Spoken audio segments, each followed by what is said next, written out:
Welcome back to Shudder Sunday, episode 6, where I'll be telling you the story of the Hello Kitty murder. May 1999, a young 13-year-old girl, known only by A Fong, walked into a local police station in Hong Kong, where she told police officers there an unbelievable story. Fong claimed that for the past several nights she was being haunted by the ghost of a young woman. The spectre was of a recently deceased 23-year-old Fan Man Yi, a waitress, drug addict and prostitute. Fong told the police that for nearly a month she took part in torturing this woman in a nearby apartment in unimaginable ways. Upon hearing her story, police brushed it off as teenage delusion or perhaps a young teenager experimenting with drugs. In fact, Fong already had a record of being associated with gang members after running away from her home the previous year. Regardless, they followed her to the apartment. What they found in the apartment would become one of the most disgusting acts of human depravity and cruelty that has ever happened. Police believed Fong's story as they opened apartment number 31 on Granville Road in Kowloon. Police noticed the putrid smell of rotting flesh hit the officers before they stepped through the doorway. The apartment owner was a 34-year-old named Chan Man Lok, a known drug lord and gang affiliate and triad leader. Hong Kong in the 1990s was rampant with gang violence. Members of the triads would often hang out at local brothels. It was at one of these brothels in 1997, the Romance Villa in Kowloon, that Chan met 23-year-old Fan Man Yi, a known prostitute. Fan had a troubled life growing up. Her family abandoned her while she was only a child, and she ended up at the Matawai Girls at Home. Fan became addicted to drugs at an early age, and to pay for her addiction, she started selling her body for sex at various brothels and nightclubs. She nearly found happiness when she married in 1996 and gave birth to a son. The relationship was rocky, with both Fan and her husband being addicted to drugs, and neighbours complained constantly of hearing domestic abuse in the apartment. After Fan met Chan Man Lok, he began paying her for long sex sessions and ice binges together. It was early March 1999, during one of these binges, that Fan allegedly stole Chan's wallet containing $20,000. Converting into US, it's around $2,560,000. Although Fan quickly paid Chan Man Lok back with interest from her prostitution earnings, he demanded more money from her. In his mind, Fan had still not paid her debt, and he demanded more compensation. The kidnapping of Fan Man Yi happened during the evening of March 17, 1999, by two triad members, Liang Xing-cho and Liang Wei-lim, who Chan had ordered for her abduction. The group's plan was to abduct Fan and make her prostitute until she had repaid her debt. Chan's mainly used this 5-bedroom apartment for gang-related activities and for reasons unknown. The Hello Kitty products made up the entire apartment's decor. The men, high on ice and crystal meth, began mercilessly beating Fan until she lost consciousness. The men continued to get high before they resumed beating her.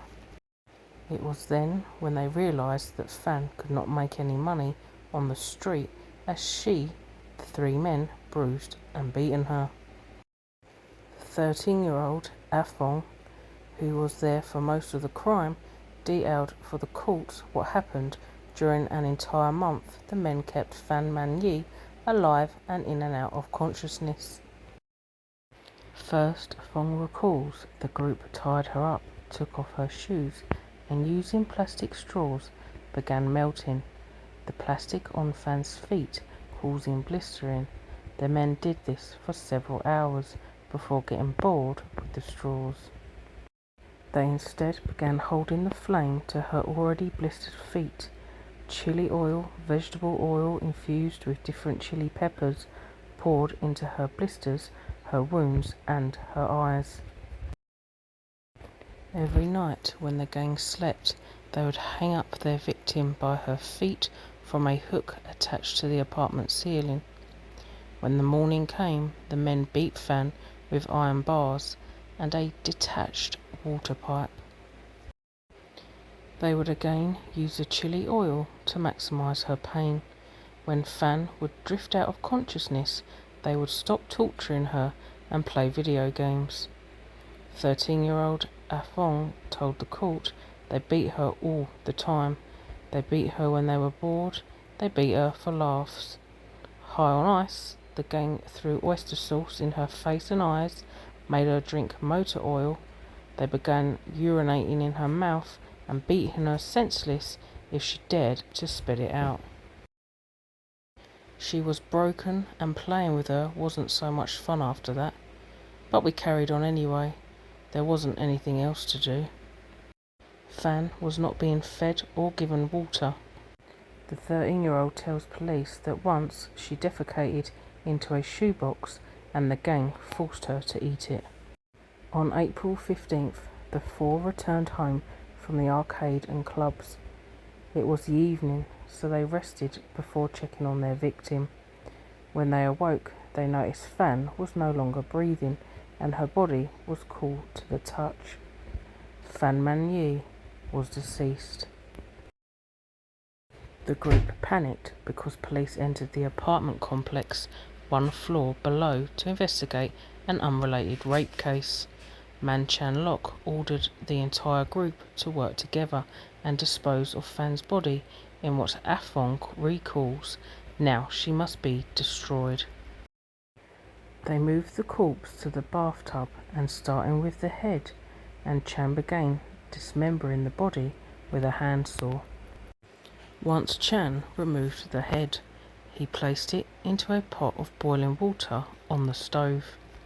The entire dismemberment took approximately 10 hours to complete. He ordered the other two men to remove the flesh from the corpse's bones and store the muscle tissues inside the refrigerator. Luong Xing Cho, who was now in charge of cooking the head, called Afong to come help. However, she told detectives that her fear stopped her from looking inside the pot. That's when he told her to pretend you're watching a television. During this process, the group felt hungry to placing a pot on the hob next to the boiling head. They began cooking noodles. The same spoon was used to stir the noodles and the severed head. The refrigerator contained teeth, muscle placed in Ziploc bags, and various internal organs. Police recovered Fan's liver, intestines, lungs, and heart from the canopy below the apartment on May 26. Inside a Hello Kitty mermaid doll was the skull, removed of all flesh, sewn inside the head. The court granted Afong full immunity for her testimony against all three men. During a 6-week trial, the trio denied killing Fan, but admitted to preventing her from receiving a lawful burial. They also minimised their own roles in the torture sessions by blaming each others of taking the lead roles.